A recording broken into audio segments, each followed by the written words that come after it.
I saw the first crystal skulls from Mexico, I had been collecting these pieces from Ojuelos de Jalisco for a few months prior. I saw a collection at a seller's place that he had probably a dozen different skulls, and I was just blown away by some of the proportions and the shaping, and overall just seeing crystal skulls like that. I'd never seen them, and so I ended up buying a couple of these skulls at that time. And the story went that in Tula in 2019 they had found an area where there was about 19 skulls. They were all of different type of races or species, and that's where I had gotten a couple of these and didn't really see a lot of skulls for quite some time after. And then I met another collector, and he was absolutely obsessed with these skulls, and met a couple collectors actually that have really drawn connection to these things. And I found them pretty awesome. I never did any sort of connection with them at this point in time, and so I bought a couple of them. And really the energy and the overall inspiration that these skulls provide is an interesting thing. And some of these that have been found here in Mexico recently are just something else. The overall size and intricacies, like the hollowed out and movable jaws, the bracket almost type plugs or mounting pins for setting these things, odd drilling patterns, and different ways of harnessing the geological specimens that they have in ways that I've never seen. I mean, even the imagination of coming up with something like this just blows my mind. A lot of the skulls that are being found have intricate carvings on them, and I mean detailed carvings, detailed luminescent inlays. I've shown a couple master quartz crystal skull carvers that take really good pride in their work. Their skulls are thousands of dollars, and I asked them if they could do something and etch it, tattoo it like these, and he said he would never even attempt that because there was no way he would be able to do that much work without messing up. He said it would probably be best to have someone who does tattoos do that.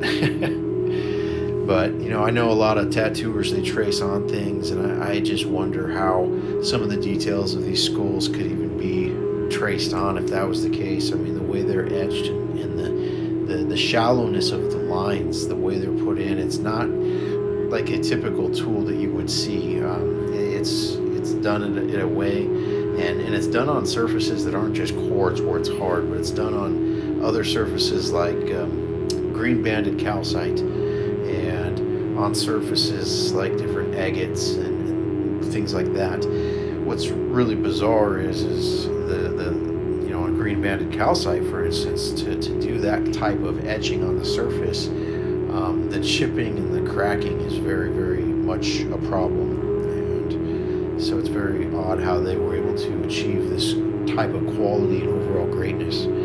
There's a lot of whistles that have been found that are pristine stones and completely hollowed out in tune. Up to 30 to 40 pound skulls that are hollowed out whistles. Pretty impressive. Seeing all these finds come from the 15 to 16 foot dig level, it's quite the hole. It's quite the amount of pieces.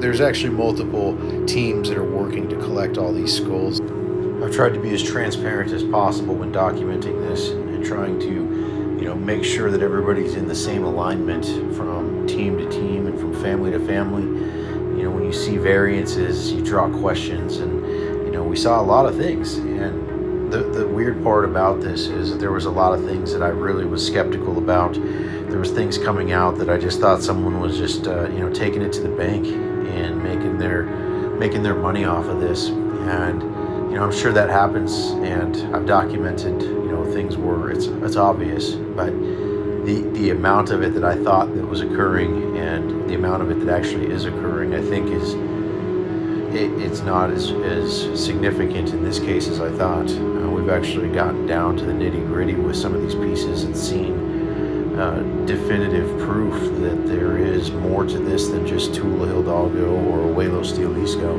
There's a lot more to this in Micochan, Oaxaca, the Yucatan, and so as we continue to research and understand these other areas, the same commonalities seem to be arising over and over again. Yet it seems like they're from different eras, and that this may have gone on for maybe tens of thousands of years. We've seen carbon dates that are 19,000 years old, and carbon dates 12,000 years, carbon dates 1,000 years.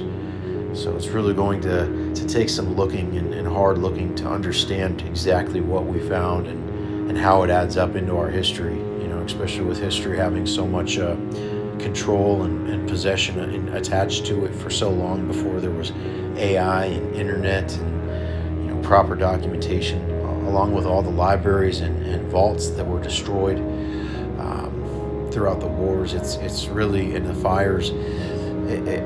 We just have a lot to learn about this, and I look forward to every minute of it.